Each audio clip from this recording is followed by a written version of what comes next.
Hey guys, I'm Nora and welcome to the Grateful Blessedness podcast. I'm here to share with you the value of mindset coaching on your 12-step journey.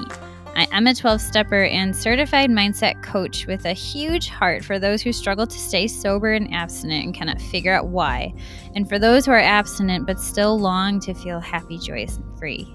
It is that emotional sobriety that is the goal of my coaching and the steady thread that weaves through each episode of this podcast. So I hope the podcast will encourage you in the very real struggle of living the 12-step life and ultimately serve to remind you of the source of your emotional well-being. So God bless you on your journey, and thank you so much for listening. Let's dive in. Hey guys, I don't know if the sound quality is any better, but I plan on it becoming a little bit better. And first off, by just keeping the microphone right up against my face here. And so I hope this is helping. And if it's making it worse, I am so sorry. So we are reading from September 28th, reading in A Day at a Time, reflection for the day.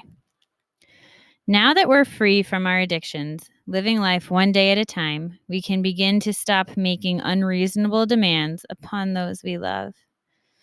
We can show kindness where we had shown none. We can take the time and initiative to be thoughtful, considerate, and compassionate. Even with the people we dislike, we can at least try to be courteous, at times literally going out of our way to understand and help them. Just for today, will I try to understand rather than be understood, being courteous and respectful to all people with whom I'm in contact? Today I pray, may I never forget my old sponge-like self, who soaked up every drop of affection and attention my family and friends could give me until they were sapped dry. May I learn to be a giver rather than a constant taker. May I practice offering interest, kindness, consideration, and compassion until sensitivity to others becomes second nature to me. Today I will remember, giving is part of being. I have so many things I want to say about this, so many places I want to go, and I'm worried I'm going to forget them. But if I do, I was probably for the best. So this may not surprise you, but this, again, I've said this before, but this makes me think of the St. Francis prayer, or the Step 11 prayer, as it is often called in the steps, right? And so seeking to understand rather than to be understood, that is just so hard for me to do. Often that is something that in the beginning, most of the time, I want nothing to do with that. I'm sick of feeling like you're misunderstanding me. And it's something I have to pray about a lot. And it's so interesting because, little God moment here, like just earlier today, I was thinking about someone I had been coaching and something they had been saying. And it was something that I struggle with as well and work on as well. And it's when someone close to me cannot love me or doesn't love me the way that I so badly want to be loved by them. Because it hurts. It does. But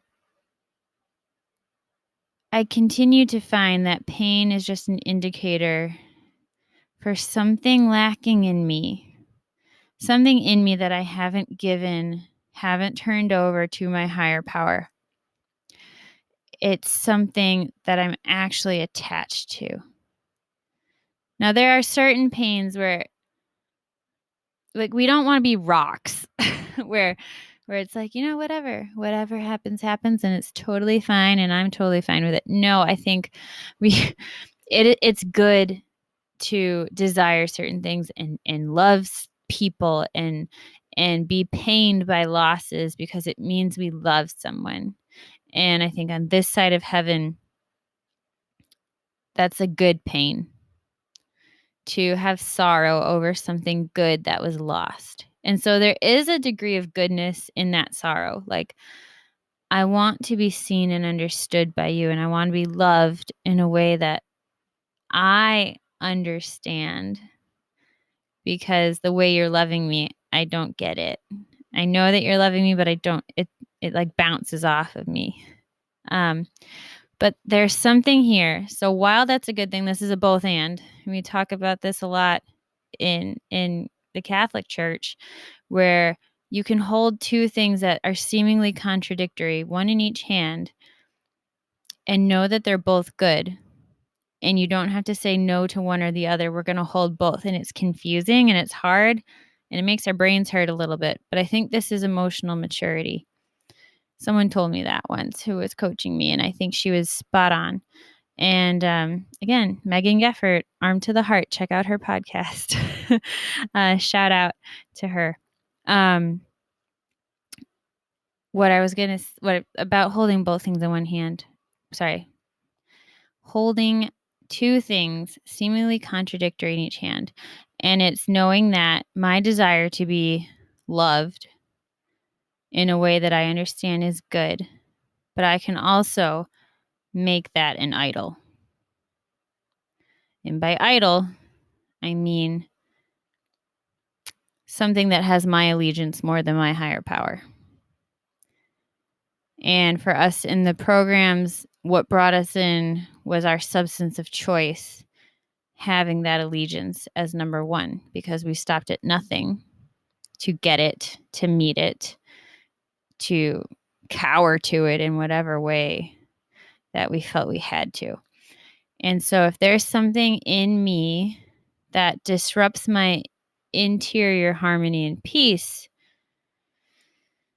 in a way that causes me to show up to be resentful, irritated, unkind, harboring thoughts or ruminating, anything like that, it's an attachment that even if it's okay to want that, I need to give it away. I need to turn it over to my higher power because it's going to make me sick. It's almost like, it's not that it's bad. And so that's why it's hard to let go.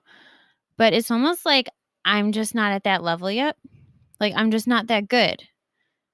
I'm not that skilled where I can handle this sword well. Whenever I come across this is the image that comes to mind. So bear with me. I have this image of me, being myself, although maybe as like sort of a little kid-ish, and I'm trying to wield this gigantic steel sword. And I'm like, I don't get it. Why can't I do this? This is so hard. And I like hear like the heavy metal going like thunk, thunk. And it's because I'm trying to do something that I have not done. I've not built myself up to handle yet.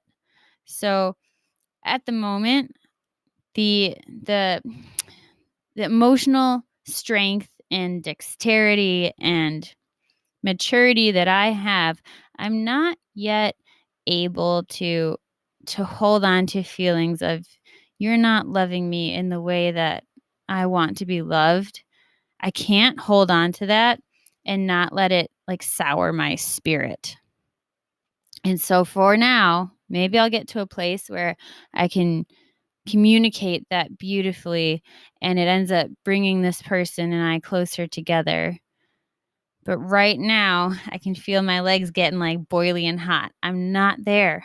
And so I just keep giving it to my higher power. I keep giving it to God. I keep giving it to God.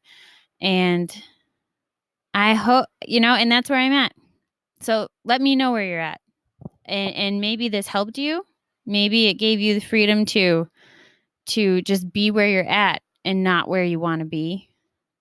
And maybe it showed you another way to deal with something that seems like a contradiction and to know that they're both good, but to pray for the acceptance of knowing where you're at and allowing yourself to be there and giving the rest to God.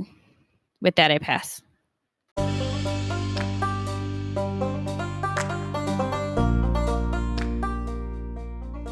Thank you so much for listening to today's episode. If you feel that mindset coaching could help you on your 12-step journey, please feel free to reach out and find me at CatholicMindsetCoaching.com. This is not a replacement for 12-step work. This is something outside of the 12 steps. It is simply something that has a heart for the 12 steps and those who are in it. And so, welcome. If you're here, chances are you may also be a bit of a mess. And I hope that you can learn to find some gratitude in the blessings that have come from your messes.